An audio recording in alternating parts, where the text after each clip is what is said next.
परमेश्वर के धन्य नाम की महिमा हो और एक धन्य दिन की आशा हम अभी अपने सभी श्रोता के लिए करते हुए आज का सार्थक जीवन का 45वें भाग में हम लोग मनन करेंगे और इस भाग में हम लोग स्थिर और कृतार्थ लाइफ ऑफ किंग यहोशापात के विषय में हम देखेंगे। आइए हम लोग दूसरी क्रॉनिकल उसका 20 अध्याय और उसका 20 वचन को पढ़ेंगे। वे सवेरे उठकर ताकोआ के जंगल की ओर निकल गए और चलते समय यहोशापात ने खड़े होकर कहा, हे यहूदियों, हे यरूशलेम के निवासियों, मेरी सुनो। अपने परमेश्वर यहोवा पर विश्वास रखो, तब तुम स्थिर रहोगे। उसके नबियों पर विश्वास करो, तब तुम कृतार्थ हो जाओगे।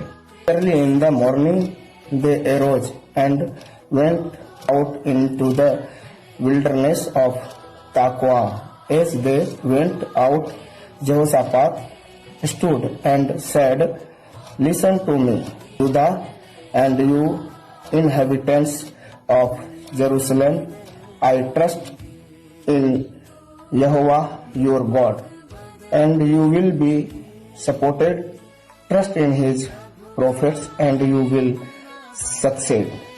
May God bless us all as this verse is read and heard. यह कथन राजा यहोशापात द्वारा तब दिया गया जब यहूदा पर मोआबी, अम्मोनियों और माओनी लोगों की एक विशाल सेना ने चढ़ाई कर दी थी। परमेश्वर ने अपने नबी एजिएल के माध्यम से पहले ही आश्वासन दिया था कि उसे युद्ध नहीं करना पड़ेगा, क्योंकि युद्ध यहोवा का है। इसके बावजूद यहोशापात ने अपने लोगों को प्रेरित किया। This statement was made by king Jehoshaphat when a vast army of Moabites, Ammonites and Meunites come against Judah. God had already assured them through his prophet Hazael that they would not need to fight in this battle, for the battle belonged to the Lord. Yet Jehoshaphat encouraged his people. यहोशापात का आदेश सार्थक, सफल और स्थिर जीवन के लिए दो मुख्य बातों पर जोर देता है। King Jehoshaphat's exhortation emphasizes two foundational principles for a meaningful, successful, and steadfast life. First, परमेश्वर यहोवा पर विश्वास।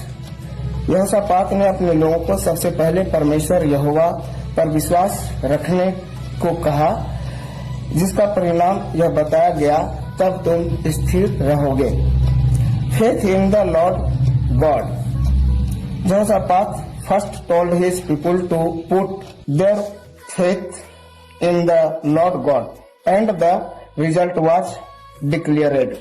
जीवन में सफल अनिश्चितता और विशाल चुनौतियां आती है।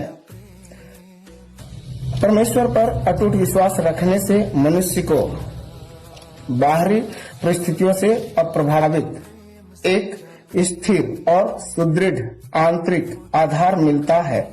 सच्चा जीवन अपनी शक्ति पर नहीं, बल्कि परमेश्वर के सामर्थ्य पर निर्भर करता है। लाइफ ब्रिंग्स क्राइसिस, अनसर्टेनिटी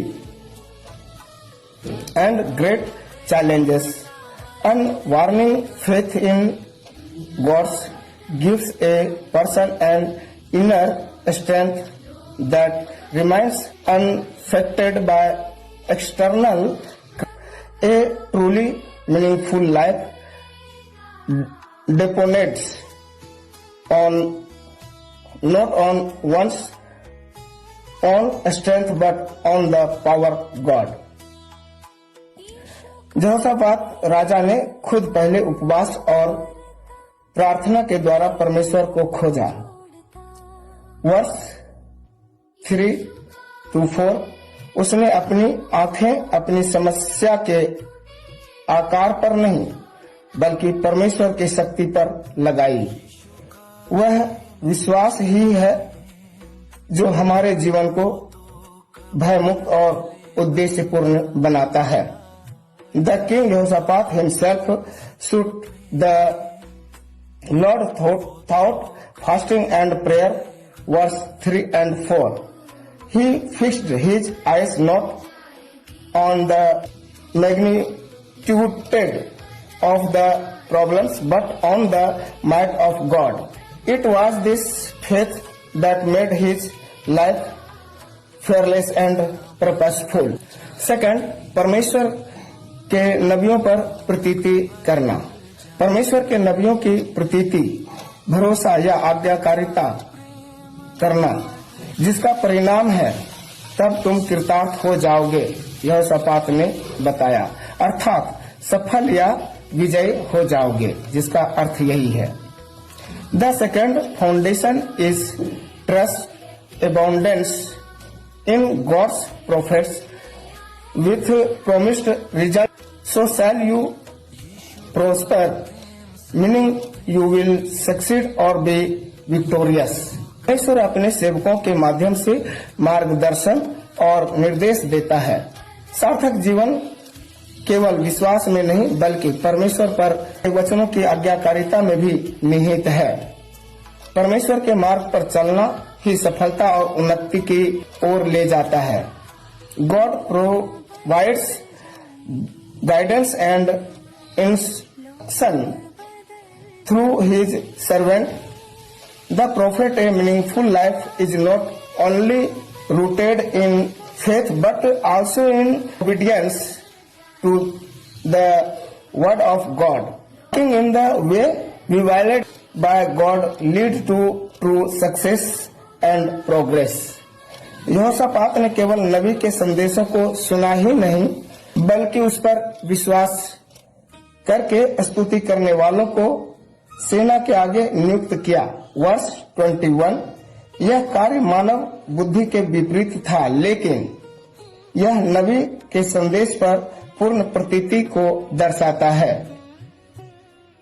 इसी आज्ञाकारिता के कारण परमेश्वर शत्रुओं को आपस में लड़ाकर यहूदियों को विजय दिलाई। Jehoshaphat faith did not merely listen to the prophets message but accede upon it by appointing singers to go before the army. Verse 21. This act was contrary to human reasoning, yet it demonstrated complete trust in the prophet word. Because of this obedience, God caused the enemies to destroy on another and Judah gained victory. यह वचन हमें सिखाता है कि सार्थक जीवन का मूल मंत्र है समस्याओं के सामने अविचलित रहने के लिए परमेश्वर पर विश्वास। जीवन में सच्ची सफलता, कृतार्थ और विजय पाने के लिए परमेश्वर के वचनों की ओर आज्ञाकारिता या उसके ऊपर प्रतीति करना। यहोशापात के जीवन में यह सिद्ध किया कि जब मनुष्य का केंद्र बिंदु अपनी सामर्थ्य के बजाय परमेश्वर के सामर्थ्य पर निर्भर होती है तो उसे एक स्थिर विजय और सार्थक जीवन प्राप्त होता है। यहोशापात statements teaches that the essence of A meaningful life, faith in God, to remain unshaken into the face of challenges. Second, obedience to God's word. Two, experiences true success and victory. Yehoshaphats life provide that when a person's focus shifts from their own strength to God's power, they receive a life that is suitable, victorious and truly meaningful. Life of King Solomon of David's son. First Chronicles chapter 28 verse 7 to 9। और यदि वह मेरी आज्ञाओं और नियमों के मानने में आज कल के समान दृढ़ रहे तो मैं उसका राज्य सदा स्थिर रखूंगा। ये बातें परमेश्वर की ओर से राजा सुलेमान के लिए बताया गया था। I will establish his kingdom forever if he remaining committed to obey my commandment and decrees as you are this days. Sulaiman के राज्य की स्थापना आज्ञाकारिता और परमेश्वर के प्रति विश्वास योग्यता के जीवन की शर्त पर की गई थी। आरंभ में सुलेमान ने पिता का परामर्श और आज्ञा को माना, परंतु बाद में वह परमेश्वर से फिर गया। ये बातें हम लोग 1 king chapter 2 verse 4 and verse chapter 11 verse 1 में देखते हैं। The establishment of Solomon's kingdom was based on the condition of obedience and faithfulness to God. In the beginning, Solomon followed his father's counsel, but later he turned away from the Lord. 1 King chapter 2 verse 4 and chapter 11 verse 1. वर्ष 9 में राजा दाऊद ने अपने पुत्र से कहा, हे मेरे पुत्र सुलेमान, तू अपने पिता के परमेश्वर का ज्ञान रख। दाऊद की सुलेमान को यह आज्ञा दी गई थी कि खड़े मन और प्रसन्न जीव से परमेश्वर को मान, उसकी सेवा और खोज कर। As for you Solomon my son, obey the Lord God of your father and serve his with your whole heart and a willing spirit। परमेश्वर को मानने का अर्थ है उसके अस्तित्व और उसकी विधियों का व्यवहारिक ज्ञान होना और उसके वचन के साथ नजदीकी सहभागिता रहना। John chapter 17 verse 3 and 15 verse 4। To know God means having practical understanding of His existence and His ways, and living in close fellowship with His Word. John chapter 17 verse 3 and chapter 15 verse 4. Second, to serve God means to long for the power and righteousness of His gracious kingdom to such an extent that we continually pray for His manifest presence in our lives and earnestly strive to obey His commands. Matthew chapter 5 verse 6। परमेश्वर की सेवा करने का अर्थ है कि उसके अनुग्रह, राज्य की सामर्थ और अधिकार और धार्मिकता की इस सीमा तक अभिलाषा करना कि हमारे जीवन में उसके प्रत्यक्ष उपस्थिति के लिए निरंतर प्रार्थना करते रहें, गंभीरता से उसकी आज्ञा का पालन करने का प्रयास करते रहें। Matthew chapter 5 verse 6। पहला इतिहास 22 अध्याय उसका 13 वचन में परमेश्वर ने कहा, तू तभी कृतार्थ होगा जब उन विधियों और नियमों पर चलने की चौकसी करेगा जिसकी आज्ञा यहोवा ने इस्राएल के लिए मूसा को दी थी। हियाव बांध और दृढ़ हो, मत डर और तेरा मन कच्चा ना हो। And you will succeed if you carefully obey the statutes and the decrees that Yahweh gave to Moses concerning Israel. Be strong and courageous. Do not fear or be discouraged. परमेश्वर की ओर से दिया गया व्यवस्था विवरण उसका 6 अध्याय का 1 पद, 4 अध्याय का 1 पद, 17 अध्याय का 14 से लेकर 20 पद, पहला इतिहास उसका 29 अध्याय का 19 पद और पहला शमूएल उसका 2 अध्याय का 3 वचन में हम देखते हैं। दूसरा इतिहास 6 अध्याय का 30 वचन, भजन संहिता 7 अध्याय का 2 वचन, 40 अध्याय 16 वचन, नीति वचन का 16 अध्याय 2 वचन, 26 अध्याय का 28 वचन, 25 अध्याय का 5 वचन। अगर हम इन बातों को नहीं मानते हैं तो ये सारी बातें हमारे जीवन में विनाश का कारण लाता है।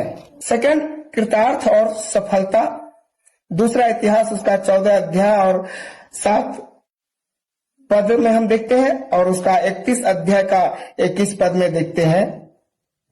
आसा ने यहूदियों से कहा, आओ हम इन नगरों को बसाएं और उसके चारों ओर शहरपनाह, गढ़ और फाटकों के पल्ले और बेड़े बनाएं। देश अब तक हमारे सामने पड़ा है क्योंकि हमने अपने परमेश्वर यहोवा की खोज की है। हमने उसकी खोज की और उसने हमको चारों ओर से विश्राम दिया है। तब उन्होंने उन नगरों को बसाया और समृद्ध हुए। He built fortified cities in Judah, for the land was quiet and he had no war in those years, because Yahweh had given him peace. 31 verse 21। जो काम उसने हिजकिय्याह ईश्वर के भवन की उपासना और व्यवस्था और आज्ञा के विषय में अपने परमेश्वर की खोज में किया, वह उसने सारा मन लगाकर किया और उसमें सफल भी हुआ।